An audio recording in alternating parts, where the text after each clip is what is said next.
to apply these skills. And so we'll have an introduction around the panel and some of the people on this this discussion. But I'll kick it over to Roger to tee up how today will go. Yeah, absolutely. Thank you, Brett. I appreciate it, and welcome everyone. Want to thank our panelists for joining us. You'll be introduced to them very shortly, but just a couple housekeeping things. Just make sure microphones are on mute. We will be saving time for questions for the panelists at the end, but you can use the chat box throughout the panel to ask questions, and Brett and I will make sure we get to as many as we can. And obviously, if there's more and your questions weren't answered, feel free at the end to try to reach out to us, and we'll try to get it to the panelists to get those answers for you guys. So with that, let's kick it off. And I'll actually start with the introductions. Well, my name is Roger Jones.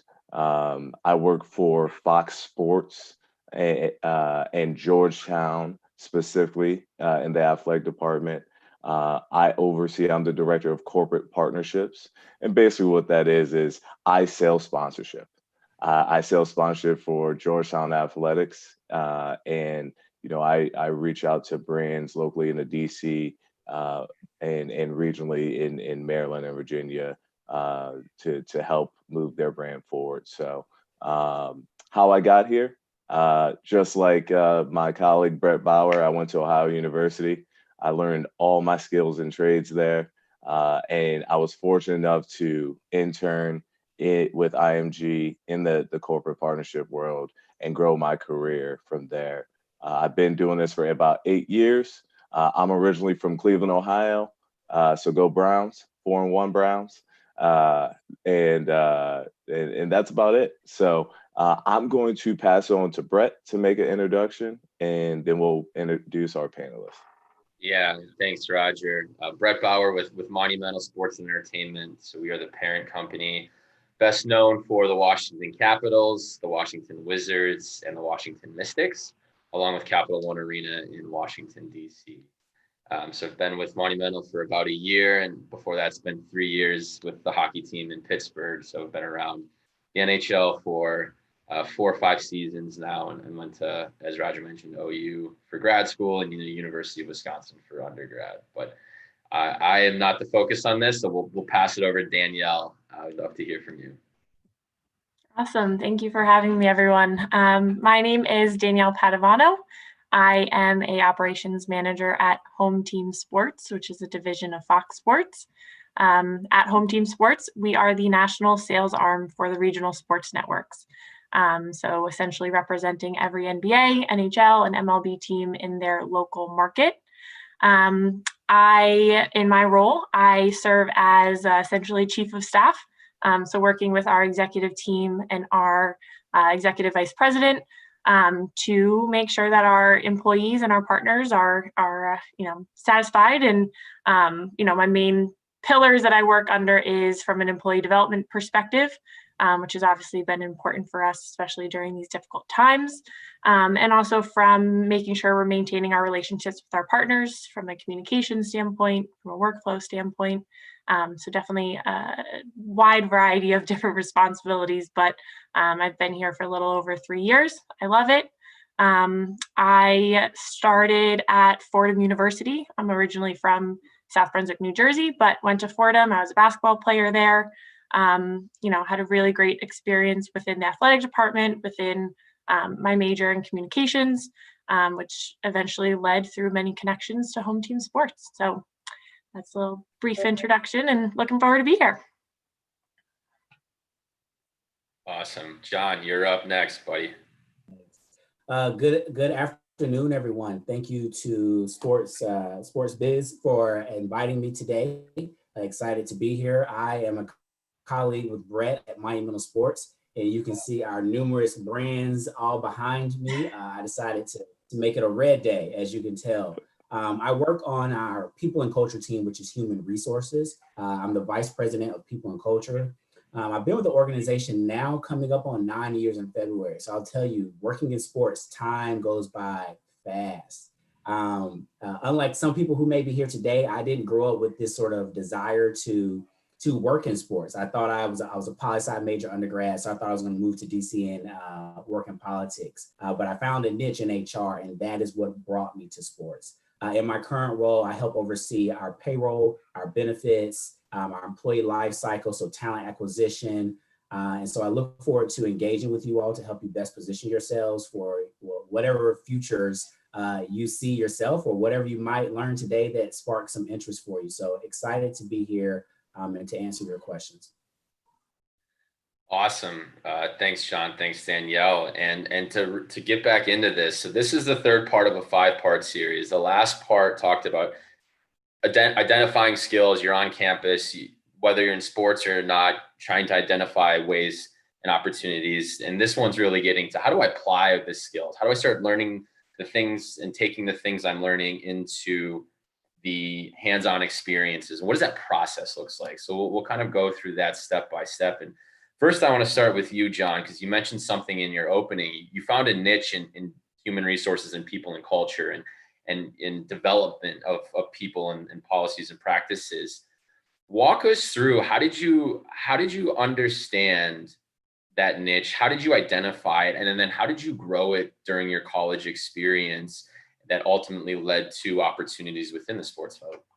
Okay. And so help me level set really quick, Brett. Our audience is comprised primarily of high school or college, or a mix?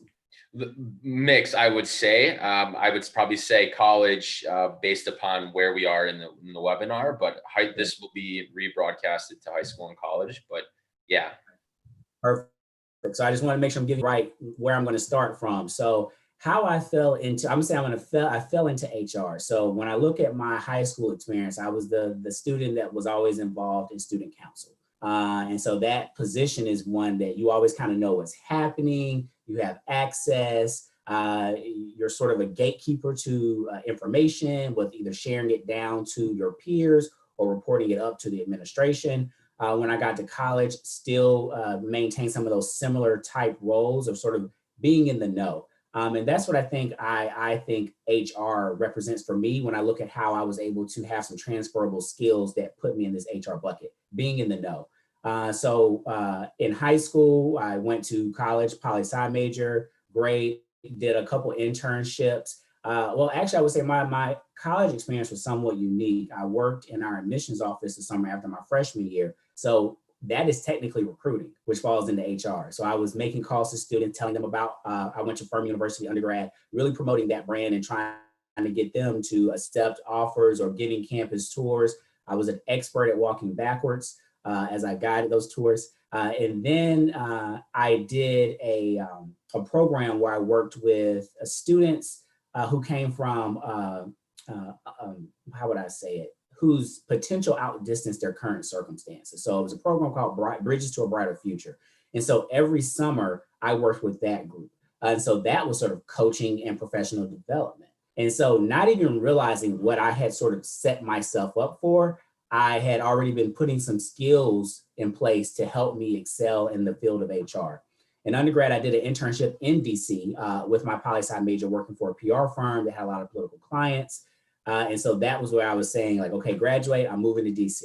I moved to DC. I finished undergrad in 2009. And if you recall, the economy was bad. So that was a tough time. So I moved without a job. I said, I'm just going to step out there on faith. In that process, I did a lot of networking. You'll probably hear a lot of people talk about how did they get these current opportunities. It was through networking and trying to build relationships. So I would say I took a unique path in getting to sports, but my first opportunity to work full time actually ended up being in human resources. And so that's where I say I sort of fell in it, because I had all intentions of sort of landing this job on Capitol Hill. Started human resources with Hyatt. And then after being there for 2.5 years, I applied to this company called Monumental Sports and Entertainment, honestly, because they had an HR manager role, not even concerned about the glitz and glamour of it, but just HR job, let me apply for it. And that is how I landed into sports. So I will tell you this, whoever you see that has a position that you are looking to possibly achieve one day, go to their LinkedIn, look at how they navigated to that story, because everyone here probably took a different route in getting to sports. So I say take advantage of that. I do think a lot of times when working in sports, having some previous sports experience is great, but that can come in numerous ways. So I'll pause there and allow others to chime in, but that was sort of my path, and it's probably not traditional to some people who knew, out of high school, I want to work in professional sports. Well, John, I don't think there is a traditional route to working in sports all the time, but I think you're a great example that you identified opportunities that were on campus that you mentioned that didn't involve in sports, recruitment, admissions, these programs that you were with, and you were able to identify what transferable skills you had and interests that went into your career path that led you into sports, right? I think that's an important distinction. So there are definitely sports internships and hands-on experience that we'll talk about from a volunteer standpoint, but just as important, identifying ways to build your skill set that you can take into the business function of the sports world that you want to be: marketing, human resource, sponsorship, sales, ticket sales. I think that's an important piece. Danielle, is there anything you'd like to add on that piece? Yeah, I would just say that when in preparing for this, I had actually come to a similar realization that, for me, it was I had accepted a position at Home Team Sports right out of college. It was actually fairly an administrative position. So I was still in a realm of, I knew I wanted to be in sports. I knew I had a passion for sports, obviously being an athlete, a former student athlete. But, kind of similar to John's point, I knew that I had a passion for working with teams. I knew I had a passion for, understanding and figuring out how to best motivate myself, motivate my teams. And so that's something that over the course of, thankfully the role that I did end up taking, it has continued to evolve from there. And I've been able to apply a lot of the skill sets that just come natural to me and are things that I love and I enjoy. And I think working for an organization where I've been able to evolve that role and really, take and hone a lot of those similar skills and passions that I have has been, something that I've learned. I wouldn't say when I graduated that I necessarily knew I wanted to be in the role that I'm in today, but it's been pretty cool to realize that over time, there are certain things that come naturally to you, and embrace them. And whatever that are, it can be numerous different things, but it's definitely something I've learned over the last couple of years. Well, Danielle, you and John both talked about, really identifying your niche and interest very early, in your careers. Can you speak on, for some of our attendees, who might struggle with finding what that is, what's the best way to look for opportunities and sort of get that sort of their foot wet, and to see if they might be interested in something like sports or like HR, or other different departments? I can chime in there. I think it's important to sort of, as you mentioned, Roger, find out what makes you happy. What makes work not feel like work. And as a student, you're in a prime space to pivot, try different things. I think in sports, we drive a lot about internships, and internships can be highly competitive. And I also think you want to be strategic of when you land that internship with a professional sports team. I always sort of say summer after freshman year could be great, but you have another 3 years of school to finish. And so there's a lot of distance between the time you'd actually be looking for full-time work. So I sort of say start smaller, but try to get that professional internship summer after your junior year, or maybe summer after you've recently graduated, so that you can immediately say, hey, I'm ready for full-time work. I also think another opportunity to test things out, look for part-time employment. We hire tons of game night staff. 30 internship spots, 500 part-time positions. Look at it. There's a greater opportunity that you would get a part-time position, which now has opened the door for you. You can see a Brett walk in the concourse. You can see a Danielle. You can see a Roger. You can spark up them and then have small conversations, start building that rapport. And they're like, you know what? I met this, this part-timer. They are sharp. They're talking about the experience. Hey, I want to let you know we have an internship coming up. You should apply. I'll definitely can forward your information along. So use those opportunities. I think cast a wider net is what I'm essentially saying. Internships are great, but there are tons of part-time opportunities that can get your foot in the door and allow you to just sort of see from the inside perspective. So I would say take advantage of that as you're looking for opportunities, but also try things outside of sports. If you have an interest in maybe working with people, professional development, find some internships, internships related to people, to HR. If you like marketing, marketing is a function of every organization. It doesn't just have to be in sports. Even our colleagues that work in sports, I share with them, sports isn't the only career that only industry you can work in. You can stretch yourself and grow. And sometimes, and I think everyone here would understand, when we're recruiting for people to come to sports, it's refreshing to see someone who comes from a different industry, because they're able to bring in a whole different perspective.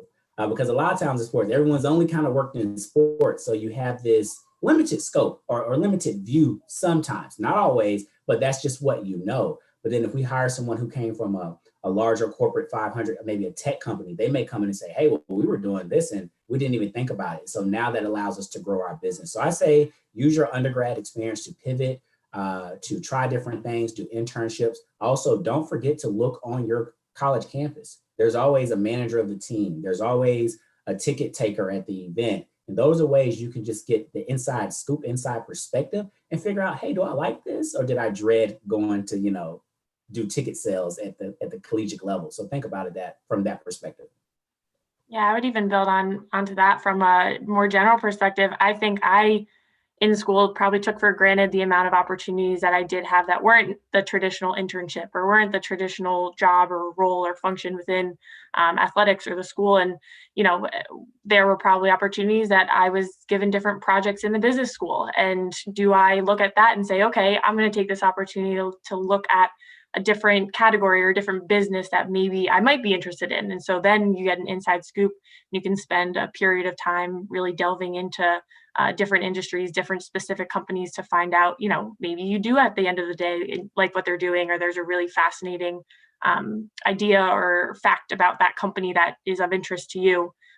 There's ways that are beyond the traditional, what we all think of. You have to get that internship. You have to have that on your resume.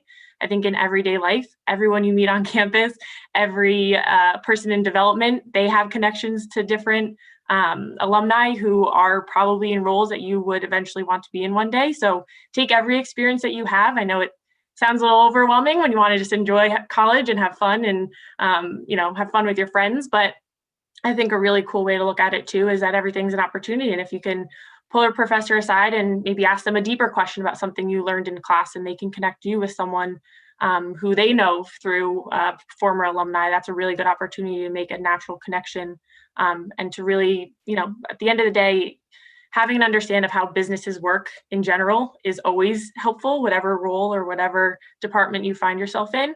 And so I think if that is taking maybe take a part-time or a full-time job in the summer instead of an internship, it's still valuable. You're still developing skills. You're still growing as a professional and even personally. So I think that's a really good thing to remember. If it doesn't look like it's a formal traditional internship, there are many other opportunities that will help you get to the place that you want to be.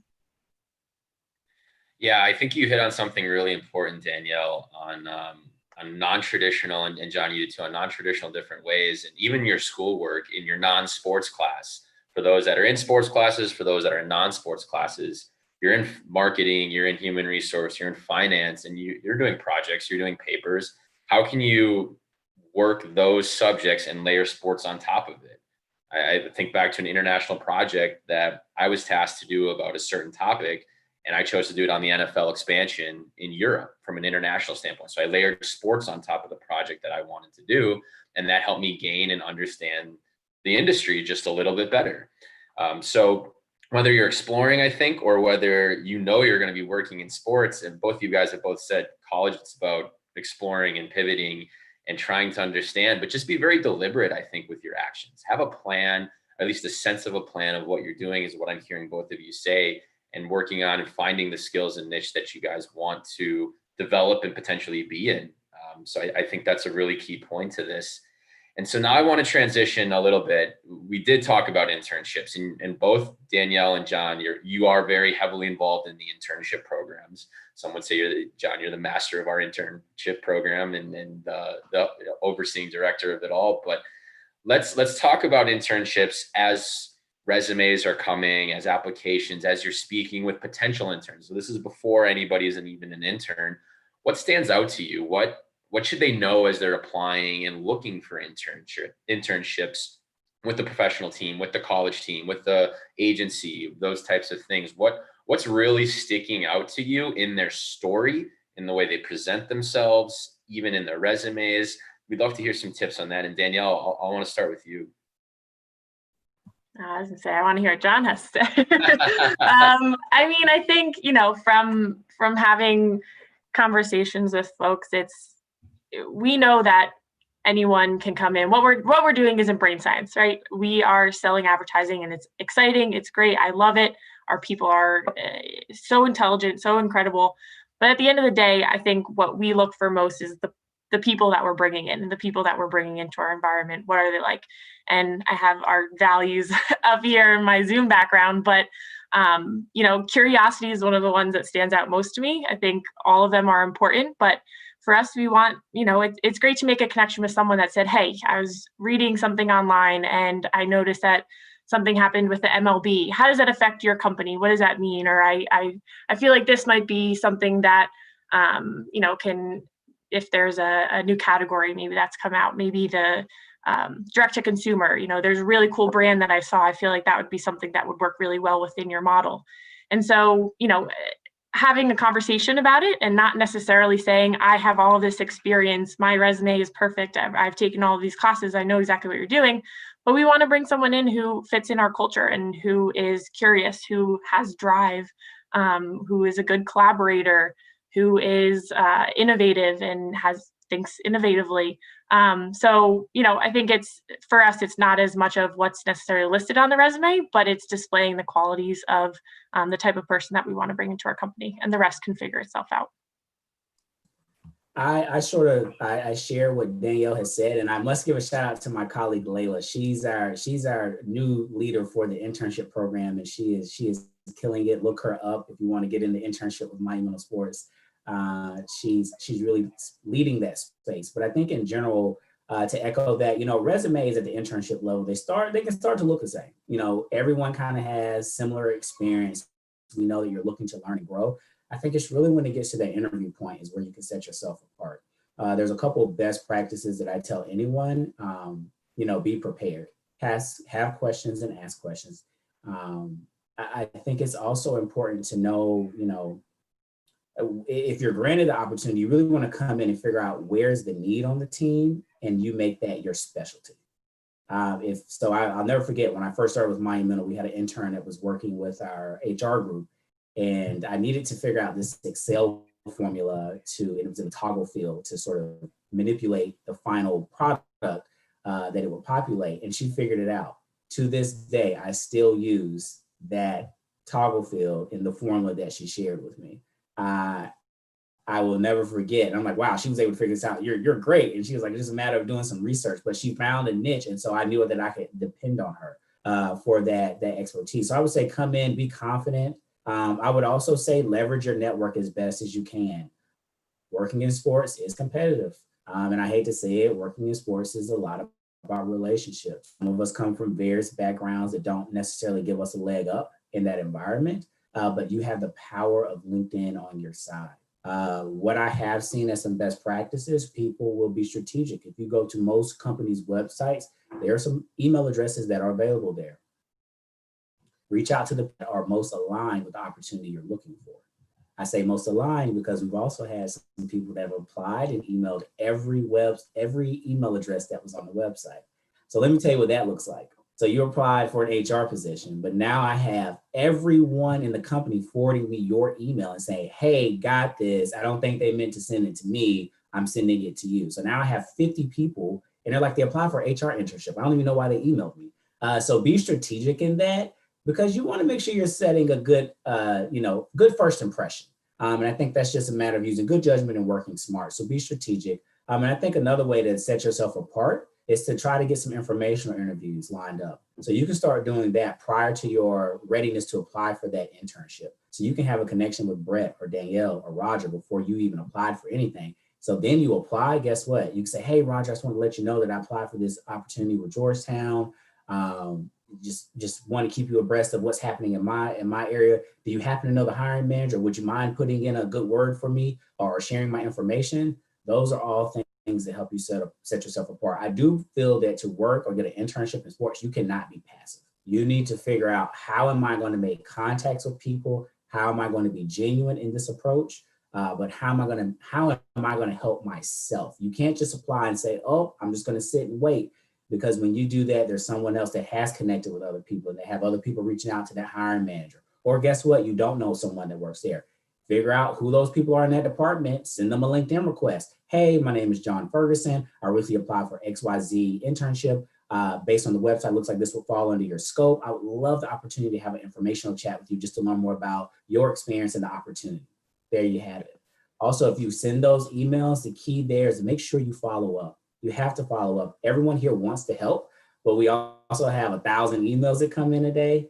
And so I think, and I know for a fact, some of our sales managers who are hiring managers, they wait for that follow-up. Because guess what? To work in sales, you're going to have to be persistent. So if you just send that one email and you sort of never got the response, not that they didn't want to respond to you, but they're trying to see what is your natural response to not getting a response. So you got to apply some pressure there. Just say, hey, checking back in. One funny story there, we had when I first started at Monumental, there was a young woman that we had working on our sales team, and the hiring manager, like, I'll never forget when she applied. She emailed him after maybe, I don't know, she got his email, but she would email him essentially every day. Now, this was a unique approach. I don't know if it would work for everybody, but it worked for her. She started saying, happy Monday, this is X, checking back in. I'd love to, connect with you. Happy Tuesday. And so she just kept doing it. He's like, look, she is so persistent. She's got to work in sales. So that worked for her. Figure out how to set yourself apart. Always be professional and do what works for you. If that's not natural for you to take that approach, don't do that. But those are some things that I would say to help set yourself apart. Again, you can't be passive. And I think the social side of things is where you can really set yourself apart. Now, that may be a challenge if you are an introvert, and that's okay. Set up those one-on-one opportunities so that it can be easier for you to lead or guide that conversation. And guess what? As an introvert, you're probably like, I just want to sit and listen. So have those questions prepared. Best question to say is, tell me, how did you get to where you are? Now you can just sit back and take notes because people are always happy to share that experience and how they navigated it. John, I love that. I mean, I think, for me, what you're really saying is be authentic, right? Be your authentic self. And the reason why you want to do that, especially at this age, as a young college student or even high school student, you want to be comfortable, right? And as John, this, Danielle, this, you guys have interviewed so many folks. Brett, you as well. You can tell when people are uncomfortable, right? You can read body language and you can read the confidence, and that shows, when you're in an interview process. And what I want, John, you talked about this being prepared, and I know our students and our people in the audience have heard this. You got to be prepared. You got to make sure your resume is right. You got to have questions. But what specifically, John, when someone's sitting across the table from you, and Danielle, when someone's sitting across the table from you as well, what says to you this person's really prepared versus this person, they probably should have spent a little bit more time doing research or preparing for this meeting? What are those cues that you look for? A quick reference point is when I ask them. Generally, if we're doing an interview and we're some casual talk in the beginning, you should also have small talk. So whenever you get to a place for an interview, whoever you encounter, you're interviewing. Because a receptionist can make or break a whole lot. Because I would generally ask, how was Brett in the lobby? Did he speak to you? Was he engaged? Did he not say anything? Then you have that long walk back to the interview space. Talk about the weather. Talk about traffic. Just small talk. Because that helps you to sort of get it comfortable in that space. It also helps the interviewer because they're 9 times out of 10 either running late or they haven't had a chance to prepare as much as they want, or they may be nervous as well. So I say do that. But typically on a phone screen, if I am getting a feeling that the person is not prepared, the next question I'm going to ask is, what do you know about Monumental Sports and Entertainment? And that's where I can catch it. Because they're like, oh, well, you do sports and you do entertainment. So that's when I'm 9 times out of 10 going to go ahead and sort of move to closing this process out because you have demonstrated that you are not aware. I think one thing that you should do to be prepared for an interview, Google the company and hit the news tab on Google. See what's happening in the news. See what's current for them, because that lets me know, wow, you've done some research. Because 9 times out of 10, when they kick it off with like current details or something, I'm like, oh, okay. So now I know I don't have to ask you, what do you know about Monumental Sports? Because that's not a default question because I'm assuming you've applied, you already know. But if I can tell you haven't prepared, I'm going to kind of take it there just to see where we are in the process. And I also think have a cheat sheet. You should go in with a binder of sorts. Have your resume, but have a cheat sheet. Know what you want the interviewer to know about you, no matter what question they ask. I also think it's good to practice. You won't believe how your nerves can get the best of you, but if you practice a couple, I would say just canned responses. Tell me about your strengths. Why do you want to work here? What value can you bring to the team? Those are general questions that will be asked in an initial screen. So be prepared for that. But I think having that list of what you know you want to say, no matter what questions they ask, prevents you from being in a position of, oh, I forgot to tell Danielle about this experience. And that was like perfectly in line here, because you can always incorporate it no matter what question they ask. You can say, in addition to that, I want to share with you this. Then next, I always talk about you have to have your Beyonce fan. So this goes back to helping you set yourself apart. Who has seen Beyonce perform either in person or on a video? If you could put yes in the chat so we can see who's there. I don't know who's out there, but put yes in the chat. So she always has this fan blowing on her. So I think about that. When you come into an interview, what fan are you bringing? What is blowing on you? Because that's unique to sort of her style of performing. What is your tangible? So Brett talked about he did a project in grad school and he related it to sports. He could bring that in and show where he did this case analysis. Other people, if they want to be a graphic designer or a graphic design intern, you have to bring in some work samples. I mean, that's part of it. So those students that are prepared, bringing in documents to show what I can do. It can be writing samples. Just having that piece can separate you from the pack and allows for you to just showcase your skills and abilities and what you can bring to the team. And John, really quick, Danielle, before we jump to you, how important or not important when you're talking about how you know the company are the on-field stats, the on-ice performance, and coming in and spewing those out? Are they important? Are they not important? How would you categorize, I know every player on the Mystics versus, hey, I know what's going on in the business world? How does that play in? I think you should have a happy hybrid there. You want to have a mix of information. One thing I will caution, you do not want to come across as a super fan when applying to work in sports. We pay attention to your email address, Washington Wizards, #1 fan, superfan@gmail.com. Like, we're kind of raising our eye. Like, are they getting here just so they can get the autograph from John Wall the first time they see him? Or are they coming here because they want to learn, grow, and be in the environment? So that is something you want to be mindful of. I know when I was going in for my interview, and I'm in general a very casual sports fan, but I was wondering, like, am I not intense enough? Should I say, like, yes, the Wizards are my favorite team ever? So I struck a balance because you don't want to come across as a fan. You want to come across a person that's excited about joining the organization and helping to impact the bottom line and drive the business forward. So I think some of the on-field stats are great, but also have some information about what's going on in the business. I want to emphasize a point that John made earlier on when you do have those, if going through your resume and practicing your elevator pitch and some of the key takeaways that you're looking for the prospective employer to get, say them out loud. I cannot emphasize it enough. As you're practicing in your room, say them out loud.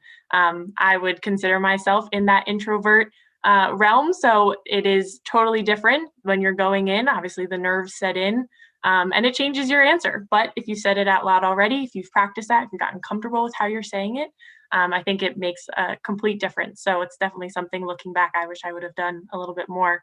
But I would even just add from home team sports perspective, I think it's a little different since we're not necessarily a consumer-facing brand. We are the sales arm for the network. So everyone knows the Yes Network, everyone knows SNY, et cetera. Across the country, but home team sports isn't necessarily a logo that you're familiar with. So in addition to, clicking on the news tab and seeing, reading more about the company and being a little bit more familiar with where we are in the industry is critical. But I would also say that even the questions that are directed our way during that process helps me know that you've prepared, if that makes sense. If someone comes in and they may not be the most familiar, usually I give a brief overview of who we are, who we represent, the different departments that we have.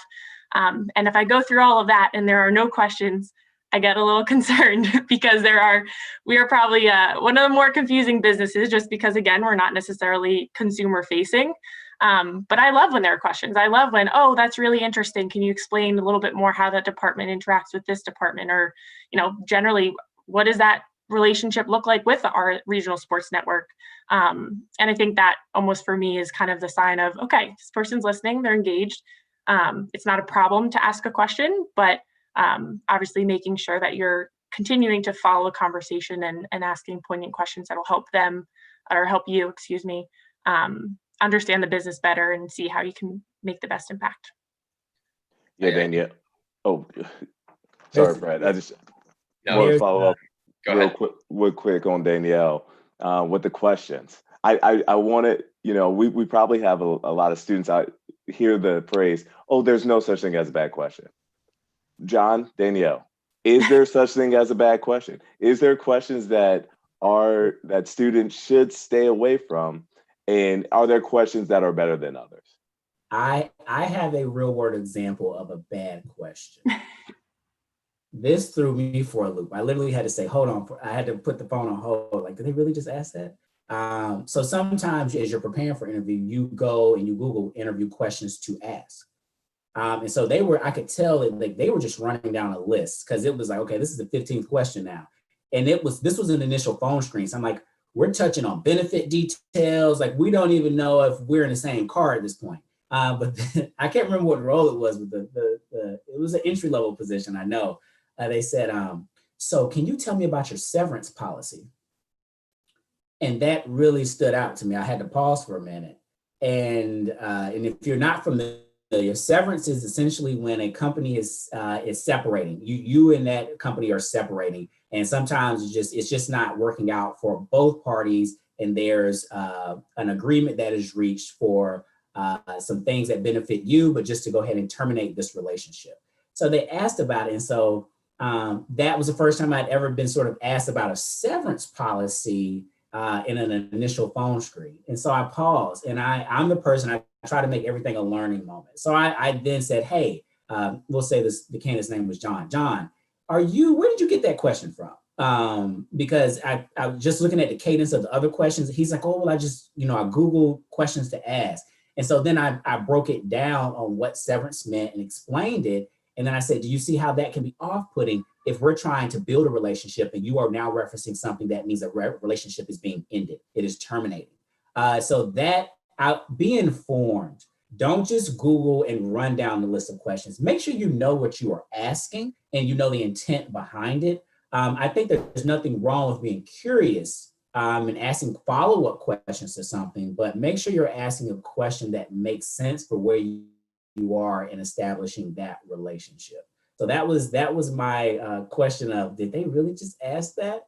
And to that student's benefit, I think it was a great learning moment. They honestly said, I didn't even know what severance was. I was just going down the list of questions. So you want to make sure that, because then that makes, as an employer, think, well, are you a critical thinker? Are you questioning? Are you using logic? Are you using your judgment and making business decisions no matter what role you come into? Because if you say, hey, I painted the wall red because that was the only paint that was by the wall, but you were specifically asked to paint the wall gray. I don't mean to minimize painting or that as a task, but you want to say, oh, if they didn't have gray paint, let me go back and inquire about, hey, you said do this, but when I opened the gray paint can, for whatever reason, it was red. You want to question things. You want to make sure you're doing and doing it appropriately. Great point. John, it's funny because John interviewed me for my position at Monumental, and I have a personal philosophy being an extrovert. Like I have a very curious mind, so I go in and ask a lot of questions right away. I think one time John stopped and said, "Hey, I'm supposed to be interviewing you. Like I'm asking you questions." But the questions piece, I've found and I've learned through the process that you can impress with your questions. You can come off very smart, intelligent, prepared, where you don't have to know the answers to them, obviously, but you can come out and impress with questions where I would do an exercise where you open up a book, a small little book, you write the left side of the questions you think everyone would ask. What's the day-to-day like? What are the responsibilities?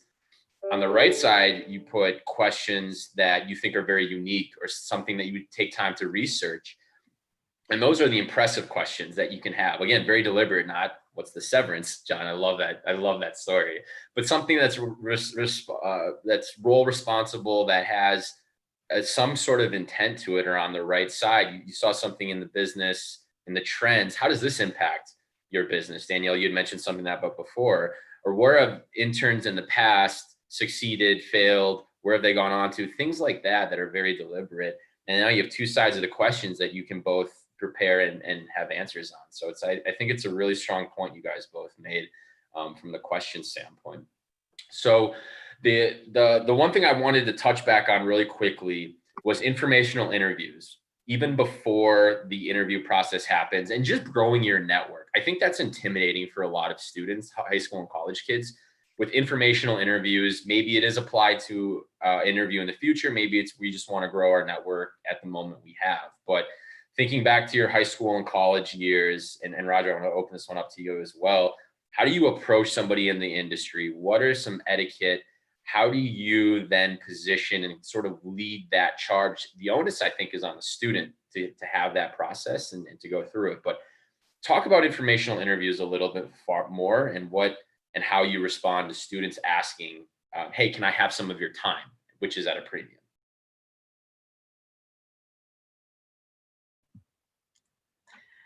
I would, I mean, I think we touched on it a little bit of, people are we are all more than happy to conduct an informational interview. I think it's great for the prospective candidate because, something that I had also learned that would probably be important for attendees to know is that whereas a lot of my peers in business school who are going into financial roles and were kind of on that scheduled cohort, I guess, period of where they would know that in December they were going to have a job at the end of the year and everything was set and they can put away their resumes and they don't have to worry about it for the next couple months. Whereas in media, it's definitely more of as opportunities arise, as there are entry-level positions, as people continue to move up in companies, wherever that falls in the year is when there are open positions. So it's not necessarily something that you can plan 6 months in advance to know that you're set by graduation at the end of the year. And so something that I think is important is these informational interviews and starting to develop a relationship with someone. I think kind of to something that I mentioned earlier is it's always best welcomed when it's a little natural. Hey, I saw this article in the news. Hey, my professor mentioned, we talked about your business or something that your business is doing. In one of my classes, I saw you on LinkedIn. I figured I'd try to make a connection that way.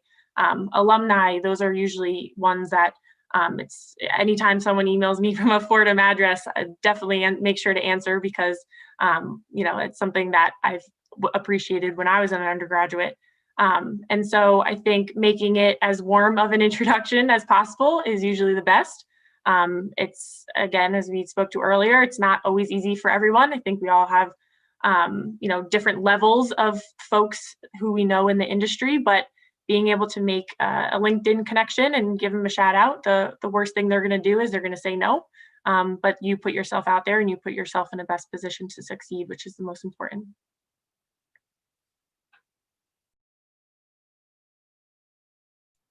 Yeah, I'll just jump right in real quick, talk about networking. And my biggest piece of advice for everyone in attendance is don't view networking just as sending an email or connecting with somebody on LinkedIn once, right? And talking to them once. Networking is about building relationships, and you want to build this over time, and your relationships are going to continue to grow and grow and grow. And when you get to a certain level, you want your network to work for you, right? So whereas the people that you networked with and connected with and build these relationships with continue to see your career grow and are invested in it. And when other opportunities happen, they're saying, hey, they're reaching out to you about a position, or they're saying, hey, I know this person. So make sure you do it strategically, very similar to how you would an interview. Research, approach them, or when you go to approach and connect with somebody, have a plan, have a strategy of how you're going to communicate with that person, know a little bit about that person and why there is a fit for you to connect with them. Go ahead. No, go ahead, John. Go ahead, John. We just had a quick question come up from someone. I didn't have anything to add. I echo what everyone has said here. The one thing I would say in making those connections, I think Danielle talked about it, try to figure out where there's a rhythm between reaching out or who you know in your network. Another great tool is if you get on LinkedIn, you know someone that knows that person, ask them to make an introduction for you. Because I really try to keep my LinkedIn contacts to someone that I have at least engaged with. Working in HR, I get a ton of requests. I only request people that I have an actual, met you somewhere, we met out, or a good way for me to accept it is if you personalize the connection request. Let me know what you're trying to gather from this. But if it's just a blind request, I sort of see it as spam. Like, I don't know you, you don't know me. I try to keep my relationships at least to some level of being authentic. But I can say, oh, I did meet this person at X event or that event, or we had this phone conversation. So I think continue to leverage that. And when you go in for interviews, it's also good to look up the person that you were going to interview with. I'm always sort of tickled when someone's like, oh, I see you went to Furman. Oh, I did. And I'm like, I have a friend that went to Furman. So it helps with the small talk. And now it makes me a little like, oh, okay, I feel comfortable. They feel comfortable because we had some small chatter in that process. Yep. So we do have a couple questions from our attendees. The first question I'll shoot to both of you, and even Brett, if you want to hop in on this. It comes from PJ Yoder. The question is, the pandemic has hit the sports industry pretty hard. So opportunities seem like they're harder to come by at this moment. How should we go about attacking this obstacle, knowing that we want to end up in sports? For anyone who wants to take that question on. I can chime in. Cast a wide net. I think we mentioned that earlier. Sports has been hit significantly by the pandemic. Many companies have stopped internship programs. Many companies have done hiring freezes, but there are a lot of companies that are still doing business and still hiring. So I would encourage you to find out, sports is the industry, but what function in sports are you interested in? And continue to try to gain experience in that function. So if that's marketing, if that's sales, if that's PR, that's communication, that's HR, those opportunities are still out there. Just cast a wider net in this time. But this is also a good time to try to brush up on some of those soft skills and do some informational interviews, start building your network, trying to so that when things open back up, or we start being able to play with fans and we start to recover from this period, you are front of mind for some. Danielle or Brett, do you guys have anything to add to that question? I think John hit it pretty well. Very well. Yeah, I think the only thing that I would just add, and I've had conversations with students around similar things, and there's no silver bullet. There's nothing that we're ever going to tell you that will be, oh, this is the one spot that has all these different jobs and opportunities. So that you got to stay gritty, and you got to stay with the mental toughness attitude during this. And don't be afraid to ask for help, and don't be afraid to communicate what your goals are to others so others can help you, right? And whether they're in the industry, outside the industry, I think having a strong communication plan on what's trying to achieve is important during a time like this. And we will bounce back. The world, and specifically the sports industry, will bounce back at some point. So there will be those internships and those jobs. How are you creating your story now? So when you are 6, 12, 18 months in a position, you can look back on it and say, I maximized my time outside of sports or in these different sectors or in this and that. Now I'm ready to jump in and step in and be a contributor right away. Yeah. James made a good point in the chat that, there are certain industries and maybe even certain sectors of the sports industry that are killing it now and are able to take advantage of some of it, whether maybe you wanted to work in in-person events, but that's probably not necessarily someone or a group that's hiring at this moment, but maybe there's another aspect or a different industry that you might be able to work in. Maybe it's virtual events. Maybe there are different things that you can develop skills in. And then at a certain point, you transition into maybe something that fits a little bit better. So it takes a lot of extra research and digging, to your point, Brett. But, I think James said it well, and that it's a marathon, not necessarily a sprint, and getting to that final gig. Absolutely. Absolutely. I think those are great advice. And we do have a second question. It comes from Kenya Jones. Kenya's question is, what are you guys' thoughts about setting up in-person visits and tours, whether that be visiting arenas and business grounds, et cetera? Obviously, with COVID, that may not be the best approach right now. But, once we get back to hopefully a new normal, what are you guys' thoughts about that when an interviewee or a candidate reaches out wanting to actually be in the building or see the facilities?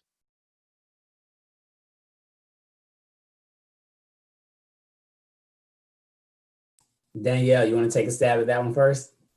Yeah, I think, might have a little bit varying answers just because I'm not necessarily in a traditional HR role where I'm getting numerous requests at numerous times. But I think if there is a relationship, if it was a friend of a friend who came forward and said, hey, can we grab a coffee and, get to know each other a little bit better, tell you a little bit more about myself, learn more about your company, I would say I'm probably open to that. I think that being able to catch someone in person as a candidate is awesome and probably the best position to be in, only because you can develop that personal relationship. You can have a lot of more of the small talk that we were talking about, make it definitely more of an informal, informational interview. But, I think it does vary depending on the type of role. If you're going straight to HR, you've just submitted a resume online, maybe that's not necessarily the first step that you want to look for or that employer is looking for. But I think if it is, a natural connection, a relationship that you're making and just trying to start to learn more about the industry, it's especially as a high school student or even an undergraduate college student, if you're not necessarily looking for an interview, ask someone to grab a cup of coffee, ask someone if they have a break within their day to step outside and get some fresh air. It's also different being in New York City, which is where I'm from, a little easier to do that than driving across town. But I would say from my perspective, if there is a relationship there, I think I would almost even prefer to have an in-person chat. You can definitely, request a tour, but I think that's a request that will come into a relationship that you may have already sort of done some groundwork on. That may be hard as a cold intro. So if it's someone that you've connected with, you've done an informational, I'd love to stay in touch. A couple follow-up emails like, hey, I'm actually in town this week, or, I'm back in DC because the semester started back. I love to put a face with the name, and I've actually never been inside the arena, and to just get a glimpse of behind the scenes if you're open to it. I think that's a way in which you can set that up. And even if you're going in for an interview and then there's time, there's always the space to say, hey, I've actually never been in the arena. Could I get a chance to look at? I saw you all did a renovation. For us, that was very true before we were shut down. You have a new center hung. I'd love to see it. I've heard the stats about it, or I've seen it. I saw you done this. So you can kind of talk yourself into it. And if you were with me, I would say, yeah, let's take a walk. Actually, let's just leave the conference room and we'll do this interview kind of in a move and just kind of walk around the concourse, show you some things. Or even if I don't have time after the interview, I may ask a colleague like, hey, do you mind taking Brett? He wanted to see the arena really quickly, but that just further shows curiosity. I think Danielle talked about that. But you can, but I think that's not the first introduction from a code standpoint. I think once you've established a cadence and a rapport, you could go in for that. For anyone who hasn't seen Monumental's new center hung, it's awesome. I want to thank you guys for putting that in and spending that money because my sponsors love it. So I appreciate that. And just, we're running it down on time, but want to get a couple quick hitters. What's the best way to reach people? Is it LinkedIn now? Is it via email? Is it social media? There's so many methods. What do you guys prefer to be contacted on? LinkedIn is my preference. Just in general, send me a message on LinkedIn. If you are able to get my email address, that's great too. But I think LinkedIn, I'm more inclined to like the social chatter that can happen there. So I like using that tool. For me, that's the social media for the professional space. So that's my preference. I'd probably say the same. Yeah. My email's online, so I usually get a lot of emails, but I think LinkedIn is a great opportunity as well. Right, you prefer IG, right? Or is it TikTok? I forget nowadays. TikTok. Well, that's great. And I think you guys both hit on this. And just to wrap it up, I'm not seeing any other questions in the chat box, but just to wrap it up. And you guys hit on the social piece of it, right? Especially initially. Do you prefer someone come, especially if they reach out on LinkedIn, have a social, get to know them a little bit before, we start diving into professionalism of it all? Or do you want to go right to business? I mean, what is a better method that you guys receive a little bit better and makes you open up to that individual? I think it's a balance. Yeah. You want to be able to find a way to make it feel natural from a cold introduction, but you should be driving that if you're reaching out to me. But I also think, in that initial, when you personalize that message, you only have so many words. So I see a lot of the salespeople are really good at maximizing what they're trying to get across there. So look at how people have either approached you. Some folks say, I see we have a lot of people in common. That's fine, but I still don't know you. So I see we have some mutual connections, and I have applied for opportunity with Miami Middle Sports. I'd love to talk with you about your experience there, or I'd love to learn a little bit more about the organization. So sort of add more than that, us having mutual connections, or if you're going to go that route, say, hey, we have a mutual connection, Brett, and then talking to him about some opportunities in Miami Middle Sports, he suggested that I reach out to you. So sort of name drop if you can. But know that I probably will go back to Brett and say, who'd you give my information to? Or how did you find me out? So if you look me up on LinkedIn as John Ferguson with Miami Middle Sports, please personalize the request and just say, hey, I was part of the panel or attendee at the panel today. I love to get connected to your network and continue to stay in touch. So I guarantee you I will accept that. But if you just send the cold request, I have no idea that we met in this engagement. That's a great point. I would agree with it all. So final question, we talked about a lot today. We talked starting at identifying skills, niche, interest, how to get experience, whether it's your schoolwork, hands-on experience, volunteer, internships, part-time, how to look for opportunities.